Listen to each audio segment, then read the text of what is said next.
The dim glow of streetlights stretched long shadows over the cracked sidewalk as Clara Johnson made her way home, exhaustion settling deep into her bones. 8 grueling hours at Pine Haven Diner had left her drained, her black work pants speckled with grease stains, the scent of fried food clinging stubbornly to her hair. Digging into her pocket, she felt the crumpled bills and a handful of coins, her earnings from the night. She counted them again, just to be sure. 78, 79, she whispered under her breath, her fingers moving through the money with quiet precision. $212 saved now. Not enough for all her college application fees, but she was getting closer. A few more shifts and she'd have what she needed. Her sneakers, worn from years of wear, pressed against her blistered heels, but she kept moving. The evening air was crisp, carrying with it the scent of autumn as dry leaves rustled along Maple Avenue. Storefronts stood dark and abandoned at this hour, their windows reflecting the occasional headlights passing by. A stray newspaper tumbled across the pavement, caught in the wind, and Clara adjusted her backpack, heavy with her work uniform and the chemistry textbook she'd been studying during her break. It was a familiar weight, a comforting reminder of her dreams beyond Pine Haven. Then, from the corner of her eye, she saw it, a police cruiser. The headlights flickered against the pavement, the vehicle maintaining a slow, deliberate distance behind her. Clara forced herself to keep walking, her pace steady, but her heart pounded harder with every step. It was probably just a routine patrol, she told herself. Nothing unusual. But still, why were they following her? She turned onto Harrison Avenue, and the car followed. The engine rumbled low like a predator sizing up its prey. Then, the sirens blared. A wall of red and blue light erupted behind her, casting wild, shifting shadows across the brick buildings. "Hands where we can see them! Get on the ground!" The booming voice from the loudspeaker shattered the quiet night. Clara froze. Her mind screamed, "This isn't real," but her body refused to move. 2 officers leapt from the car, guns drawn, their faces set in stone.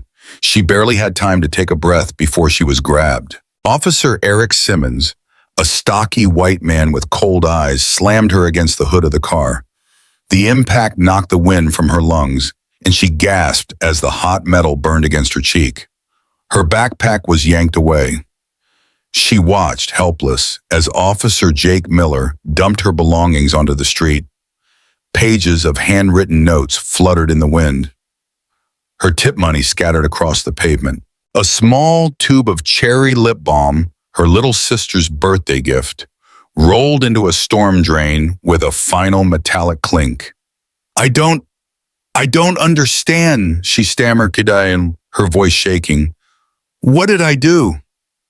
"Armed robbery, 3 blocks from here." Officer Simmons's voice was sharp and unyielding. "You match the description." His grip tightened around her arm, his fingers digging into her skin. "No, I was at the diner all evening." Panic climbed up her throat. She turned desperately to Officer Miller, who stood a few steps back, his expression flickering with hesitation. Around them, people had begun to gather. Some murmured, others raised their phones, recording every second. But no one stepped in. Their faces blurred into a sea of silent spectators. "Please." Clara's voice cracked as hot tears streaked down her cheeks. "Call the diner. They'll tell you I didn't do anything wrong." No one listened. Officer Simmons yanked her wrist behind her, snapping the cold steel cuffs into place. The sharp bite of metal sent a jolt through her body as he marched her toward the cruiser, each step heavier than the last. The back seat swallowed her whole as the door slammed shut with a final deafening thud. Through the window, the world blurred. The nightmare had only just begun. The police cruiser sped away, its sirens fading into the distance as Clara Johnson sat motionless in the back seat, watching her life scatter on the pavement. Her chemistry book, its pages fluttering like broken wings, lay abandoned in the wind. Loose bills from her tip money danced across the sidewalk before disappearing into the gutter. The metal taste of fear settled in her throat, bitter and suffocating. Everything she thought she knew about the world, the safety of her routine, the fairness of the law, was unraveling with every mile that carried her further from home and deeper into a nightmare. The Pine Haven precinct loomed ahead, its fluorescent lights casting an eerie glow over the parking lot. The cruiser pulled into a reserved space and Officer Eric Simmons yanked the door open. "Move!" His voice was sharp, impatient. Clara's legs felt numb as she stumbled out, the cold pavement biting through the thin soles of her sneakers. Her wrists ached from the tightness of the handcuffs, her shoulders stiff from being pinned back for too long. Officer Jake Miller grabbed her arm, shoving her through the heavy double doors. Inside, the station buzzed with activity. Phones rang, officers shouted back and forth, and the pungent mix of stale coffee and industrial cleaner burned Clara's nose. Behind a high counter, a heavy-set officer glanced up from his computer, his expression bored. "Name," he drawled, fingers poised over the keyboard. Clara swallowed hard. "Clara Johnson." Her voice came out small, fragile. "Speak up." Simmons shook her arm, making pain shoot through her shoulder. Clara clenched her jaw. "Clara Johnson." A female officer snapped on latex gloves and stepped forward. Arms out, legs apart. She patted Clara down with mechanical efficiency, removing her hoodie, leaving her shivering in just her thin t-shirt. Her house key, tip money, and a well-worn chapstick were dumped into a plastic bin. "Stand here." A push guided Clara in front of a gray wall. Flash. The camera snapped. "Turn left." Flash. "Turn right." Flash. At the fingerprinting station, an officer grabbed her hand, pressing her fingers into the oily black ink. She tried to rub it off, but the stain clung stubbornly to her skin. They led her down a dim corridor lined with cells. The metallic stench of sweat and confinement filled the air. Other women watched her pass, their faces showing boredom, exhaustion, and quiet despair. A steel door clanged shut behind her, locking Clara in a windowless cell with 3 other women. One curled up on the bench, turned away from the world. 2 huddled in the corner, whispering in hushed voices. Clara sank onto the cold metal bench, wrapping her arms around herself. Her stomach twisted with hunger. Her shift meal at the diner, a distant memory. "Excuse me," she called to a passing officer. "Don't I get a phone call?" The officer barely glanced at her, his lips curled into a smirk. "You'll get one eventually." Hours dragged on. The fluorescent lights never dimmed, making it impossible to tell how much time had passed. Every slam of a cell door jolted Clara awake. Exhaustion gnawed at her, but she couldn't sleep. Finally, as a faint glow of morning crept through a tiny window near the ceiling, a young man in a wrinkled suit appeared outside her cell, clutching a manila folder. "Clara Johnson?" he asked, flipping through his papers. "I'm Daniel Cooper, your public defender." Clara stood, hope flickering in her chest. But before she could speak, Cooper launched into a rapid-fire speech about legal proceedings, hearings, and plea deals. "Wait!" Clara cut in, desperate. "I didn't do anything. There's been a mistake." Cooper sighed, rubbing his temple. "We can discuss strategy." "Time's up," an officer called from down the hall. Cooper shut his folder, already turning away. "We'll talk later." "But," Clara started, but he was already gone, his footsteps fading down the corridor. She slumped against the cold wall, her heart pounding in her chest. Outside, 2 officers chuckled as they passed by. "That carjacking case is coming up." "Yeah, a judge is going to eat her alive." Clara's breath caught in her throat. They were talking about her. The courtroom was packed. Whispers rippled through the gallery, their voices a mixture of curiosity and condemnation. Clara's wrinkled diner uniform smelled of grease, a reminder of the shift she never got to finish. The chains around her ankles clinked with every step, humiliating and cruel. At the judge's bench sat Richard Whitmore, his silver hair catching the morning light. His smirk was barely concealed, his eyes gleaming with cold amusement as Clara shuffled forward. Denise Johnson clutched 10-year-old Katie's hand in the front row, her face streaked with silent tears. The state prosecutor adjusted his silk tie, his expensive suit flawless. He rose slowly, his voice rich with performance.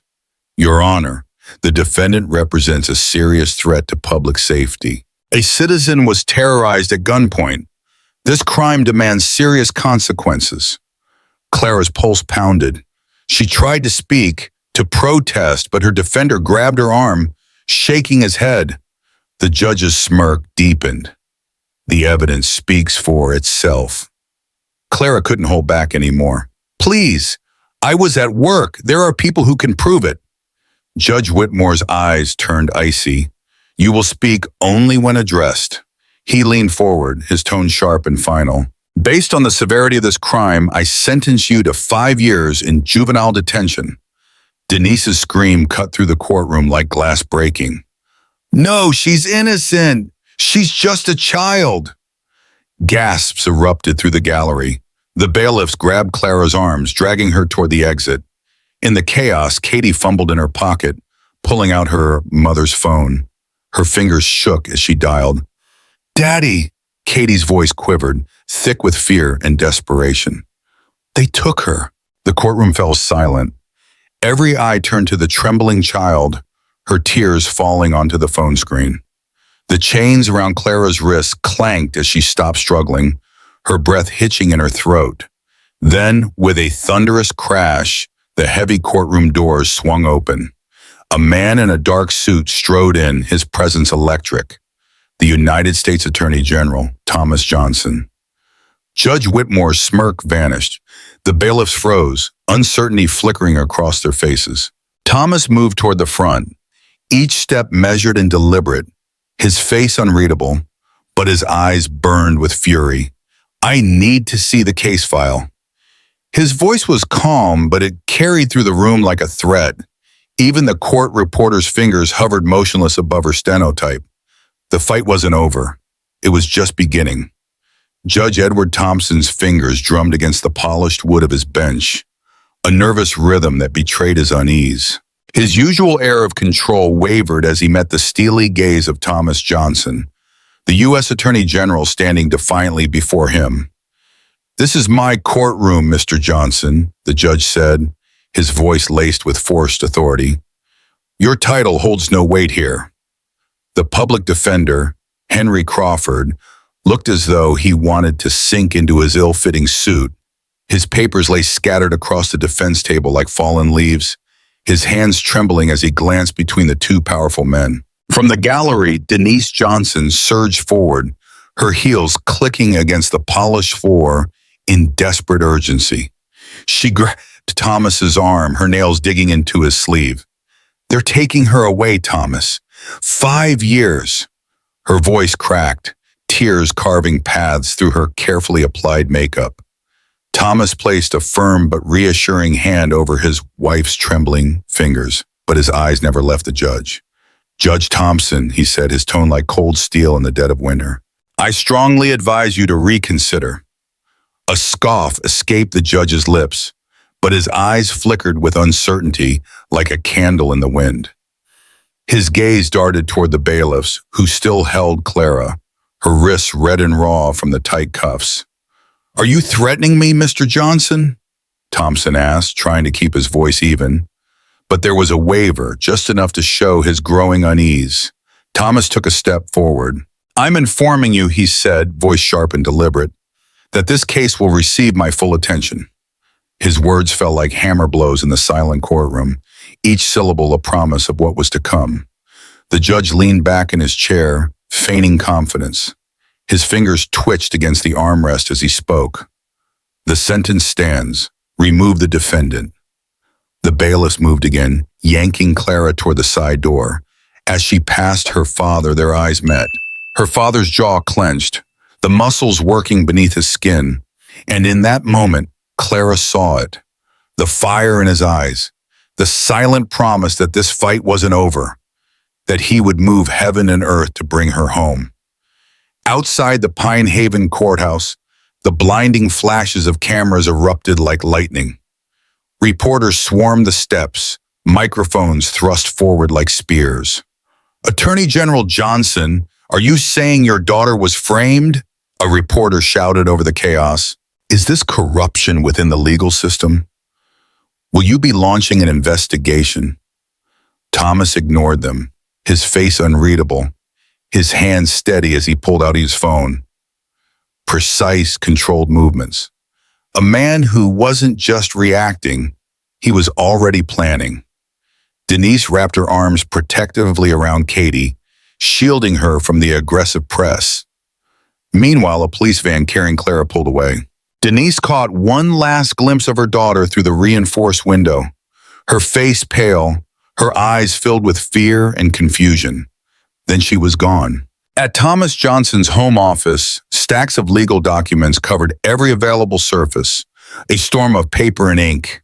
His team moved with frenzied precision, fingers flying over keyboards, voices speaking in clipped urgency. The clerk's office is mysteriously losing our paperwork. Witnesses are backing out or changing their statements. Evidence logs are being altered. Every angle was being blocked. Every move they made was countered before they even made it. Judge Thompson had powerful friends. Thomas's jaw tightened as he slammed his fist on the desk, the impact rattling coffee cups and scattering loose pages. This stops now. David Carter, his most trusted legal strategist, looked up from his laptop, exhaustion heavy in his eyes. They're stonewalling us, Thomas. Even our appeal was denied. Some procedural excuse. Denise's soft sobs echoed from down the hall, a haunting sound that sent a fresh wave of fury coursing through Thomas's veins. On the stairs, Katie sat in her pajamas, her teddy bear clutched tightly to her chest. Is Clara okay? She asked for the third time that night. When is she coming home? She promised to help with my science project. Thomas picked up his phone again. This time he dialed a different number. After 3 rings, a clear professional voice answered. Maya Reynolds speaking. Thomas exhaled sharply. Maya, it's Thomas Johnson.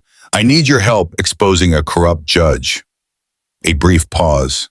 How soon can you meet? This can't wait until morning. The transport van carrying Clara rattled over a pothole, jostling her against the metal seat. The cold chains around her wrists and ankles jingled, a cruel reminder of how trapped she was. Through the reinforced glass, the looming silhouette of Greystone came into view. Towering gray concrete walls topped with razor wire, a fortress of despair. The sign above the entrance read Greystone Juvenile Detention. Clara's stomach twisted violently. Inside, she was yanked from the van, stumbling as a burly guard grabbed her arm. A line of teenage girls in wrinkled orange jumpsuits stood in the yard, their hollow eyes watching her. Some looked defiant, others defeated, but all of them bore the scars of a system that had failed them. Behind a massive mahogany desk, Warden Frank Holloway leaned back in his chair, a smirk curling his lips as he looked Clara over like a predator sizing up its prey. Another troublemaker who thinks she doesn't belong here, huh? He sneered. They all say that, every single one. Clara was stripped of everything that made her feel human. Her clothes, her hair ties, even the small silver cross necklace her mother had given her. A stone-faced female guard handed her a scratchy orange jumpsuit. As Clara changed, the guard leaned in, lowering her voice just enough for only Clara to hear. Keep your head down, keep your mouth shut, or you won't last long here. The sympathy in her eyes was fleeting, quickly replaced by hardened indifference. Clara lay stiffly on the thin mattress, its rusty springs digging into her back. Shadows stretched across the cell like skeletal fingers. Reaching for her, somewhere down the hall, a girl sobbed softly. Another whispered urgently in a hushed voice. The harsh buzz of the light shutting off made Clara jump. She was alone in the suffocating darkness. And for the first time since this nightmare began, a terrible thought broke through her defenses. No one was coming to save her. At his office, Thomas stood at the window, the case file clenched in his hands. The street light outside cast long shadows across his face, the same way the system had cast shadows over his daughter's life. His voice was barely above a whisper. thick with a father's pain. Hold on, baby girl. The words hung in the air like a prayer, a desperate promise that he wouldn't stop until she was free. The room was silent except for the steady hum of the city waking up outside. Thomas Johnson stood at his office window, hands gripping the edge of his desk as he stared at the streets below. The morning sun stretched long shadows across the hardwood floor, illuminating the chaos of paperwork, court filings, case records, and news articles stacked haphazardly across every available surface. His usually neat appearance was disheveled, tie loosened, shirt sleeves rolled up from working through the night. His mind raced over the numbers, the statistics that painted a picture more damning than any single case. Every single case follows the same script, Thomas muttered, flipping through another file. Black teenager, minor offense, maximum sentence. His jaw tightened as he picked up a different file, then another. The pattern was unmistakable. 85%, he exhaled sharply. That's not a coincidence, that's targeting. He began pacing, each step heavy with the weight of realization. The system was rigged, a pipeline from the courtroom straight into for-profit juvenile detention centers. A knock at the door made him pause. Maya Reynolds, a veteran investigative journalist, entered with a USB drive clenched in her hand. Her eyes gleamed with the sharp intensity of someone who had just uncovered dynamite. "You need to see this," she said, striding to his desk and plugging the drive into his computer. Someone inside the courthouse leaked these. One of the clerks couldn't stomach it anymore. The screen filled with messages, emails between Judge Edward Thompson and private prison executives. Thomas leaned forward, reading aloud. "Make sure we hit quota this month." His voice trembled with barely contained rage. David Carter, his legal strategist, whistled low. "Kickbacks for every conviction. The longer the sentence, the bigger the payout." "No wonder he's been handing out maximum sentences like candy," Maya added, shaking her head. Thomas's fist came down hard on the desk, making the coffee cups rattle. "He's selling our children." "My daughter." The words tasted bitter as they left his mouth. Maya's phone buzzed. She checked the screen, then looked up with a grim smile. "It's done, the story just broke." She turned up the volume on the office TV, her hands shaking with excitement. The news anchor's voice filled the room. "Breaking. Judge Edward Thompson linked to private prison kickback scheme. Sources reveal systematic targeting of black youth." A photo of Thompson appeared on screen. His usual smug expression was gone, replaced by panic as he hurried past reporters outside the courthouse. Thomas leaned back in his chair, watching the news unfold. Now let's see him squirm. But he wasn't finished. This was only the beginning. The harsh clang of metal against metal jolted Clara Johnson awake. The sound reverberated through her bones, yanking her from restless sleep. "Get up, Johnson. You've got duties." The guard's voice boomed through the bars, sharp and commanding. Clara winced as she pushed herself up, her wrists still tender from the cuffs that had been too tight the night before. "Better move fast," Sasha Green, her cellmate, mumbled from the top bunk. "They don't like waiting. Trust me on that one." A bucket of cleaning supplies was shoved into her arms, the sharp smell of bleach burning her nostrils. "Bathrooms. Every inch better shine, or you're doing it again." Clara's stomach churned as she stepped into the grimy bathroom stalls. The tiles were stained, the air thick with disinfectant and filth. She got down on her hands and knees, scrubbing until her palms ached. Laughter echoed behind her. "That's the one, the Attorney General's daughter." Whispers carried through the room. "Not so high and mighty now." A tall girl with hard eyes and prison tattoos leaned against the doorway. "So, princess, still think daddy's coming to save you?" she sneered. Clara kept her head down, remembering Sasha's warning. Don't engage, stay low, survive. But inside, she was boiling. At lunch, she forced herself to eat stale bread and cold, lumpy beans, gagging with every bite. On the way back to her cell, a guard grabbed her arm, slamming her against the wall. "You don't belong here, girl." His breath was hot and threatening against her ear. "And we'll make sure you don't forget it." That night, Clara lay rigid on her thin mattress, staring at the rust-stained ceiling. Her muscles ached. Her pride stung. But she wouldn't cry. Not here. She repeated her father's words like a prayer. "They can't take what's inside me." Through the bars, she saw Warden Frank Holloway on his final rounds for the night. He paused at her cell, a satisfied smirk curling his lips. He was enjoying this. They all were. Back in Thomas's office, the tension was suffocating. David Carter held up the latest court ruling, his face pale. They denied the emergency appeal. Thomas felt his blood run cold. "They're blocking your attempts to visit Clara. Won't even let you pass the front gate." His fist clenched, cracking his coffee cup in his grip. Maya's phone rang. She answered, listened, then turned to Thomas. "Calloway's making moves. He's trying to erase evidence, shredding documents as we speak." Thomas's jaw tightened. Let him try. His eyes burned with resolve. The system was closing ranks, protecting their own. But Thomas wasn't backing down. He pulled out his phone and dialed a contact, a powerful one. "Senator Whitaker," he said, "we need to talk. Now." The war had just begun, and Thomas Johnson wasn't going to lose. The weight of exhaustion pressed down on Thomas Johnson, but his resolve burned hotter than ever. The walls were closing in around Judge Edward Thompson, and Thomas had the evidence to bring it all crashing down. But the system was fighting back, hard. Maya Reynolds' voice crackled through the phone, frustration seeping into every syllable. "That store clerk we interviewed just recanted everything. Says he misremembered the night in question." She exhaled sharply. "And those financial records I requested? Gone. Mysteriously vanished from the courthouse archives. Not even a trace left in the system."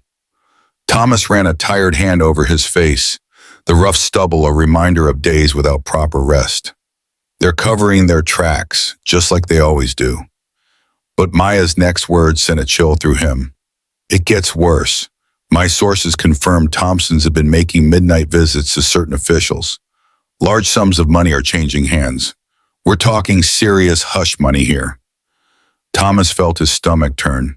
They weren't just erasing evidence, they were buying silence. The office door creaked open, and Denise Johnson stood there, concern etched across her tired face. She was still in her work clothes from yesterday, her hair slightly disheveled. "Charles, you need to rest. You haven't slept in days. You're running yourself into the ground." "I can't," he snapped, then immediately regretted it when he saw her flinch. His expression softened. "I'm sorry, honey. But every minute I waste is another minute Clara spends in that place. Another minute they have to break her spirit." Denise wrapped her arms around herself, fighting back tears. "You can't help her if you collapse. She needs you strong." Before Thomas could respond, the soft patter of small footsteps filled the room. Naomi slipped past her mother, her tiny hands clutching a folded piece of paper. Without a word, she placed it on her father's desk. Then she darted back to Denise's side, gripping her mother's hand. Thomas unfolded the note. The handwriting was wobbly, the pencil pressing too hard on the page, but the message was clear. "Fix it, Daddy." Thomas's jaw clenched, his fingers tracing the letters. "Enough." David rummaged through more case files, his voice grim. "The judge assigned to the appeal? A golf buddy of Thompson? They vacation together twice a year." Thomas's grip tightened on the note.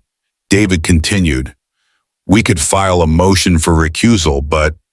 "No." Thomas's voice sliced through the room like steel. His exhaustion was gone, replaced by something else. Purpose. No more playing their game, no more jumping through their hoops. He grabbed his phone, punching in Maya's number. She answered on the first ring. "Charles?" He stared at Naomi's note, at his daughter's plea. "We're going public with everything, every document, every witness statement, every dirty deal." Maya's sharp intake of breath carried through the line. You realize what that means, right? They'll come after you with everything they've got. Your career, your reputation. They'll try to destroy it all. Thomas's voice was steady. Let them come. He glanced at Denise and Naomi, drawing strength from them. I'm done watching them hurt my family. It's time to remind them who they're dealing with. The industrial washing machines rumbled like angry giants, filling the cramped laundry room with thick steam. Clara's fingers moved mechanically, folding orange jumpsuits into perfect stacks. Her back ached from standing for hours, but she didn't dare ask for a break. Guard Eric Simmons prowled behind her, his boots clicking against the floor with deliberate slowness. Every few minutes, he would clear his throat or tap his baton against the metal tables. Little reminders. He was watching, waiting for her to slip up. Sasha worked next to Clara, her dark hair plastered to her forehead from the steam. When Simmons turned to check his phone, Sasha whispered, "Don't give them a reason, T. That's what they want." Clara nodded slightly, her hands trembling from exhaustion and hunger, but she forced them steady, one uniform at a time. Just keep moving, just survive. Then Simmons barked her name. "Williams, what's that under your shirt?" Clara froze, her heart slamming into her ribs. "Sir?" Simmons stormed toward her, veins bulging in his thick neck. "Don't play dumb with me, girl. You stealing blankets now?" Clara's chest tightened. "No, sir. I haven't taken anything." But he wasn't listening. He yanked a thin blanket from behind a cart, waving it in her face like a trophy. "Look what we have here. Trying to hide evidence?" Clara's breath hitched. "That's not mine. I never touched it. You can ask anyone." Simmons smirked, gripping her arm tighter. "Warden's gonna love this. Let's go." The cell was barely bigger than a closet, concrete walls scratched with desperate messages. A single light bulb flickered above. The stench of mildew and bleach filled the frigid air. Clara huddled in the corner, wrapping her arms around herself as her body trembled from cold and hunger. She hadn't eaten since breakfast, and now she would miss dinner too. The hours crawled. To keep herself from breaking, she thought about home. Naomi's laughter, her mom's sweet potato pie, her dad's voice. "They can't take what's inside of you, baby girl." She whispered the words into the darkness, again and again, a lifeline, a promise. Then she heard him, Warden Frank Holloway, his heavy footsteps echoing down the corridor, his smug laughter drifting through the air. Clara sat up straighter. Her chin lifted, her eyes burned with defiance. She spoke into the darkness, clear, steady, and unshaken. "You won't break me." And this time, it wasn't just words. It was a vow. At exactly 6 p.m., the headline flashed across every screen in the country. Exposed. Judge Thompson's private prison pipeline. Targeting minority youth. The news anchor's voice filled the Williams living room. Denise covered her mouth in shock. Naomi gripped her teddy bear tightly. Thomas leaned forward in his chair, watching as Thompson's face filled the screen. They had him. And now, they were coming for every last one of them. The world had seen the truth, and the battle lines were drawn. Social media erupted. I had justice for Clara and #Thompson. Corruption trended nationwide. News alerts pinged across the city like wildfire. The crowd outside the courthouse doubled, then tripled, their chants echoing through downtown, demanding justice. Inside his darkened chamber, Judge Edward Thompson watched the chaos unfold on his television screen. His perfectly controlled empire was crumbling before his eyes. On screen, reporters detailed his corruption, the kickbacks, the targeted sentencing of black youth, the money trail leading straight to private prisons. His fingers clenched around his phone, knuckles white with fury, as he dialed a number. Draper. The voice on the other end was calm, calculating. Warden Frank Holloway. "Shut her up." "I don't care how." Thompson ended the call abruptly, Turning back to the TV, where protesters outside his courthouse waved signs demanding his resignation. Their voices grew louder by the minute. His power was slipping, and he knew it. As the morning sun filtered through the Williams living room, Maya Reynolds' face filled the TV screen. Her voice was steady and clear as she laid out the evidence against Judge Thompson. Private juvenile detention centers paid Judge Thompson approximately $5,000 for each minor he sentenced. The screen flashed with damning evidence: bank statements, emails, documents linking sentencing quotas to private prison profits. The data shows a disturbing pattern, targeting Black youth at 3 times the national average. Denise covered her mouth, her eyes wide with horror. Tears welled up, spilling down her cheeks as the full impact hit her like a freight train. Oh my God. They were selling our babies all this time? Naomi bounced on the couch, too young to fully grasp the situation. We won, right? They have to let Clara come home now. Charles stood by the window watching the growing protest. His expression was grim. Not yet, sweetheart. Thompson won't go down without a fight. He's got too many powerful friends. As if on cue, Judge Thompson's face appeared on screen, standing at a podium, surrounded by his political allies. His silver hair was perfectly styled, but a slight tremor in his hands betrayed his nerves. These baseless accusations come from a bitter man trying to protect his criminal daughter. His voice dripped with contempt. Attorney General Williams is abusing his power to undermine our justice system. I have served this community for 30 years with honor and distinction. Charles's jaw tightened, his fists clenched at his sides. Behind Thompson stood other judges, politicians, and wealthy donors, all with something to lose if he fell. Denise watched closely, eyes narrowing. He's scared. She pointed at his trembling hands, the sweat forming on his brow. Good. Let him feel what we've been feeling. Clara knew something was wrong. The summer heat pressed down on the prison yard, making the concrete shimmer with rising waves. The usual inmate chatter had gone quiet. Something was off. The guards were watching her too closely, their eyes following her with something dark behind them. Then she heard it.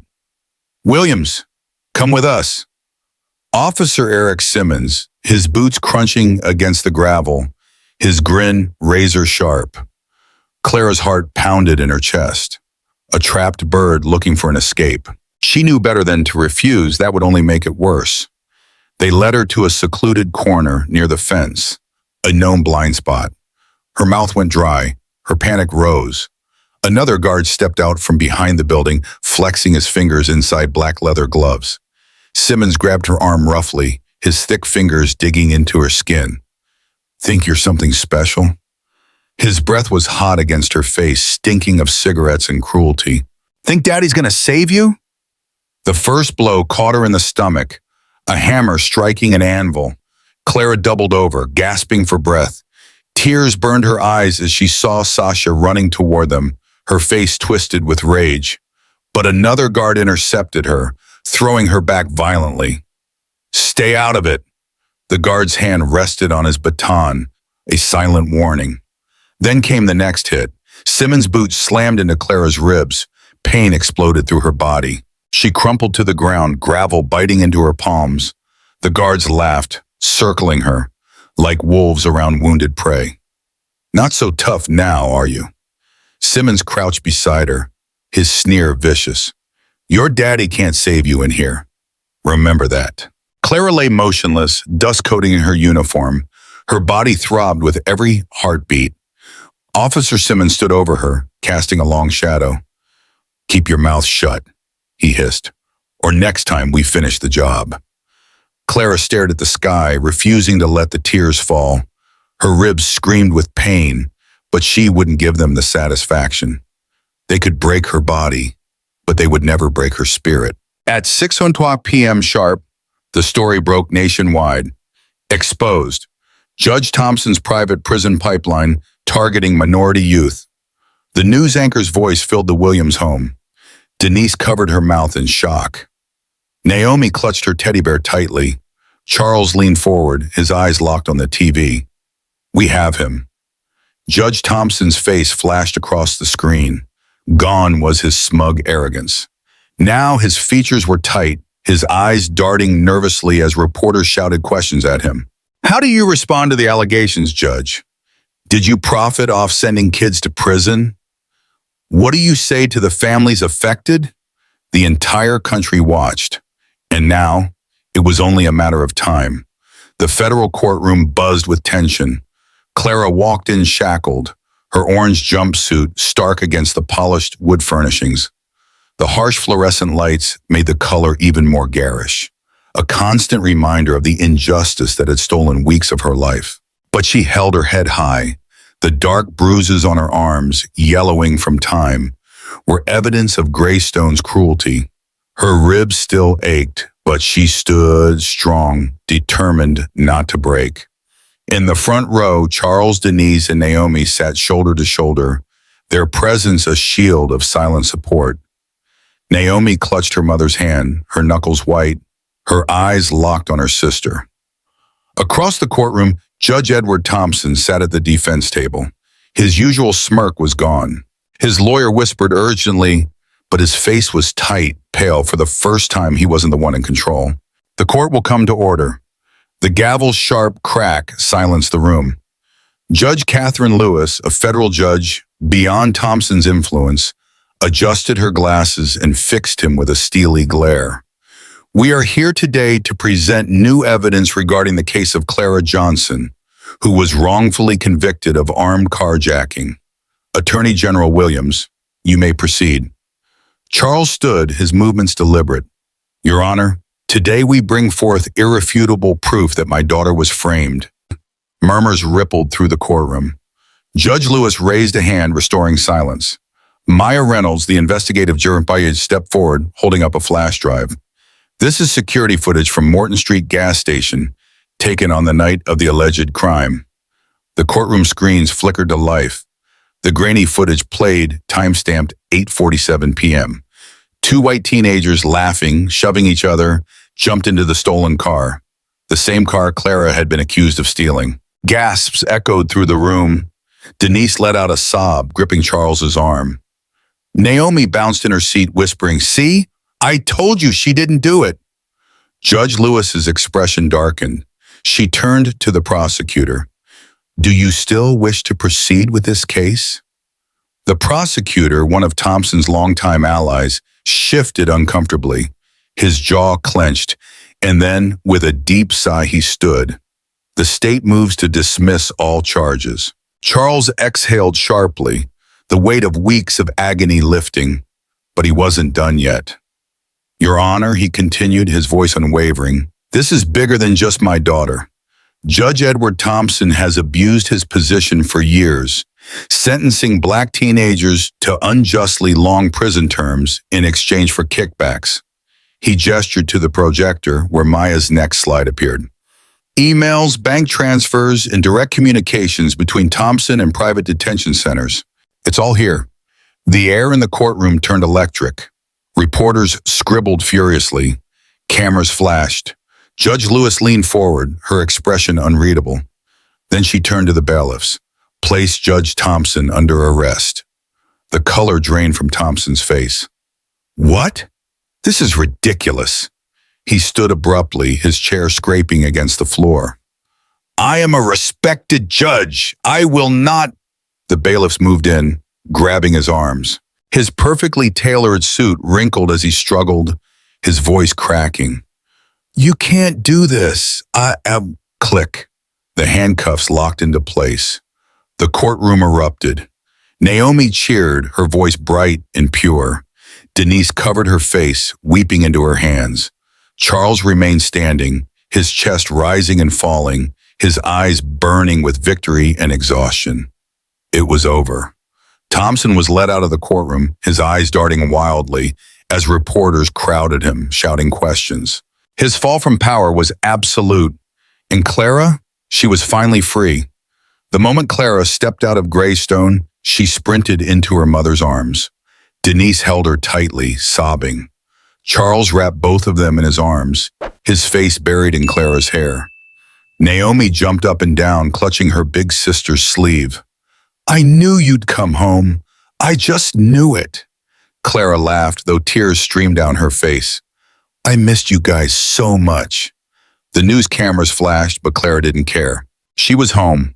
She was free, and justice? Justice had finally been served. Judge Thompson was sentenced to 25 years for corruption, bribery, and abuse of power. Greystone Juvenile Detention Center was shut down following a federal investigation. Other families came forward, leading to the largest judicial corruption case in years. But for Clara, the most important thing was being home. Sitting at the kitchen table, eating her mom's homemade sweet potato pie, she finally felt safe again. Naomi leaned against her, giggling as they watched funny videos on her phone. And Charles? He sat back, watching them, his heart lighter than it had been in months. His daughter was safe. In the world, it was just a little bit more just than it had been before. Clara stared at the letter in her hands, her fingers tracing the sharp, hurried strokes of Sasha's handwriting. The note was short, just a few words, but they carried the weight of an entire world. "T, it's different without you here. Not better, just different. Some of the girls keep asking about you, like you're some kind of legend now. Burke is still a bastard, but he's careful now. They're watching him. The walls here haven't changed, but knowing you made it out gives the rest of us hope. Keep fighting." S. A small sketch slipped out. The yard at Greystone, the place where they had suffered together. Clara clenched the note, her chest tightening. She had escaped, but Sasha hadn't. None of the other girls had. Her freedom meant nothing if she was the only one who had it. She sat down on the edge of her bed, staring at the paper, the weight of it suddenly too heavy to hold. Downstairs, the house was alive. The scent of warm biscuits and fresh coffee drifted through the air, and Naomi's voice rang out, telling Denise a wild story about her school drama. Clara stood in the doorway watching. For the first time in months, she was back home, in the house where she had once planned her future. College, dreams, a life without fear. But those plans felt distant now, like something that had belonged to someone else. Charles sat at the kitchen table, his suit jacket draped over the chair, his tie loosened, his hands wrapped around a coffee mug, deep in thought. She took a breath. "Dad." He looked up, his eyes scanning her face, his expression unreadable. "Morning, sweetheart. How are you feeling?" Clara hesitated. That was the question, wasn't it? How was she feeling? Her body still ached, deep bruises lingering along her ribs, a dull pain in her shoulder where Burke had shoved her into the concrete. But that wasn't what mattered. She pulled out Sasha's letter, unfolding it carefully, setting it on the table. Charles's gaze darkened as he read it. "They're still inside," Clara said. "They don't get to go home. Not like I did." Charles let out a long breath. "I know." "Then what's next?" Her voice was steady, sure. She wasn't asking if they were going to fight. She was asking how.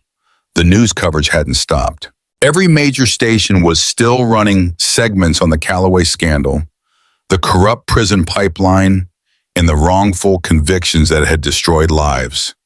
But the system, the one that had almost swallowed Clara whole, was still standing. Callaway had been arrested, but that wasn't enough. The private prisons were still open. The judges who had fed children into them were still in power. Charles set his mug down. His fingers drummed lightly against the wooden table, a familiar rhythm Clara had learned meant he was thinking through the next step. "We go bigger," he said finally. Maya Reynolds, sitting across the table, nodded. She had been documenting every step of Clara's case from the beginning. "Callaway was just one piece of the puzzle," she said. "The whole system is built on this. Private detention centers profiting off kids, police targeting certain neighborhoods, judges getting kickbacks. We need more evidence, more witnesses." David Carter, Charles's legal strategist, dropped a thick file onto the table. We already have more names, he said, flipping it open. Judges, prosecutors, officers. Some are already trying to scrub their records, but we're ahead of them. The Department of Justice has launched an investigation, but it'll take time. Clara leaned forward. We don't wait. She wasn't a victim anymore. She wasn't just someone who had survived. She was someone who was going to fight back. Clara sat with Maya in the news studio, the bright lights reflecting off the polished glass table, cameras rolling, her microphone clipped to her blazer.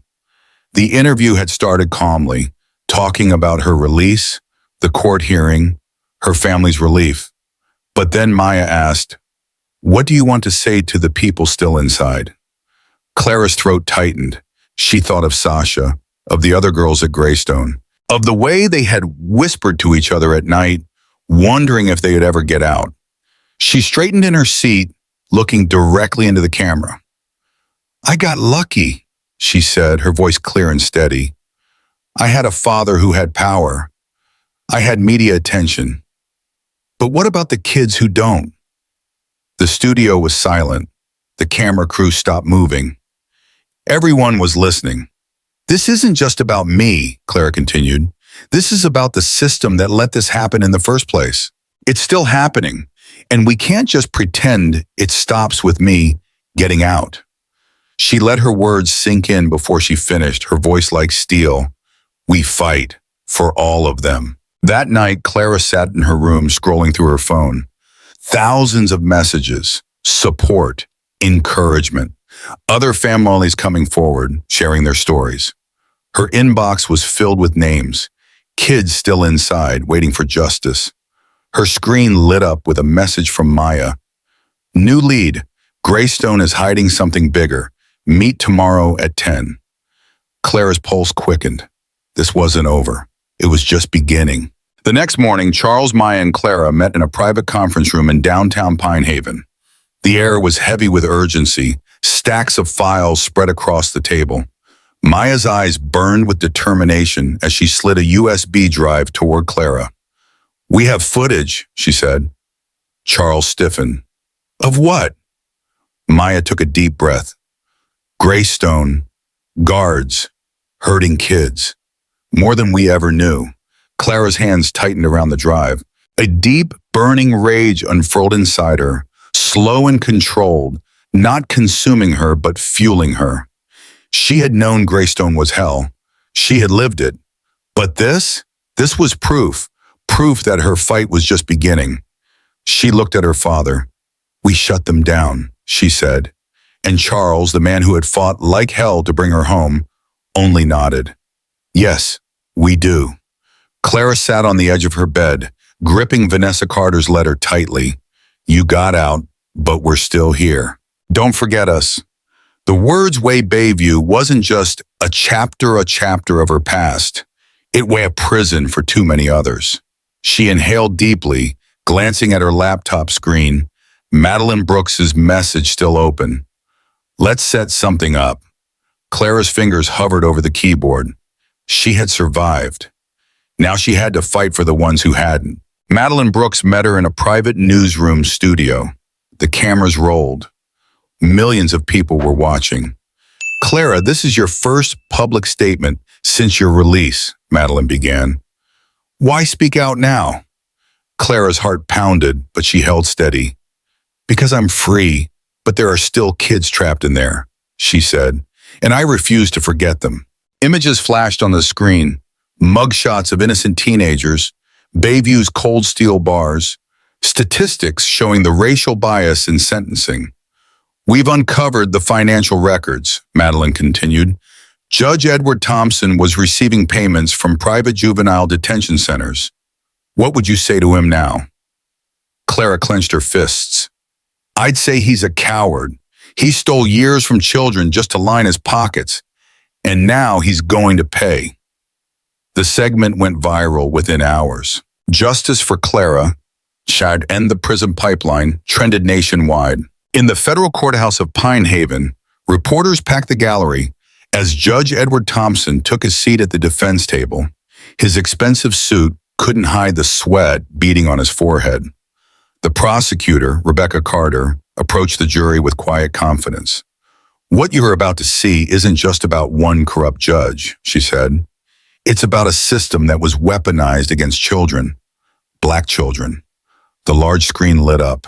Emails, bank transfers, sentencing records.